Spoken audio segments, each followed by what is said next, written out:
একবার এক বাচ্চা ছেলে তার বাবাকে বলল যে বাবা ওইখানে তো সার্কাস হচ্ছে, তো চলো আমায় একদিন নিয়ে চলো। বাবাটা বলল ঠিক আছে, তোমায় আমি একদিন সময় করে নিয়ে যাব। তারপর বাবাটা একদিন সময় করে বাচ্চাটাকে নিয়ে সার্কাস দেখতে গেল। সার্কাস শুরু হওয়ার আগে বাচ্চাটি ওই বাবাটির সাথে ঘুরে ঘুরে সব জন্তুদের দেখতে লাগলো। হঠাৎ দেখলো একটা হাতির পায়ে বড় লম্বা শিকল দেওয়া আছে, কিন্তু হাতিটা এতই বড় আর শিকলটা সেই তুলনায় অনেক ছোট, মানে পাতলা।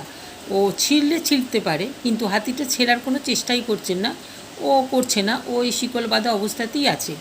তো বাচ্চা ছেলেটিও অবাক হলো এবং সঙ্গে সঙ্গে ওই বাবাটিও অবাক হলো। দিয়ে তারা সেই মাহুতের কাছে গেল। মাহুত মানে যে ওই হাতিটাকে পরিচালনা করে, যে রক্ষণাবেক্ষণ করে, তার কাছে গেল। দিয়ে জিজ্ঞেস করলো, আচ্ছা হাতিটা তো অত বড় হয়ে গেছে, ও তো এবার শিকল খুলে যেতেই পারে, কিন্তু ও চেষ্টাই বা করে না কেন? মাহুতটি তখন বলল, অ্যাকচুয়ালি কী হয়েছে, ও যখন ছোট ছিল, ছোট অবস্থা থেকেই ওকে যেহেতু আমরা শিকল দিয়ে বেঁধে রাখতাম, ও তখন অনেক চেষ্টা করেছিল শিকলটা মানে বেরিয়ে যাওয়ার, শিকল ছিঁড়ে, কিন্তু পারেনি। তাই ও এখনই বিশ্বাস করে যে ও শিকল ছিঁড়ে বেরোতে পারবে না। তাহলে আমরা কি জানলাম?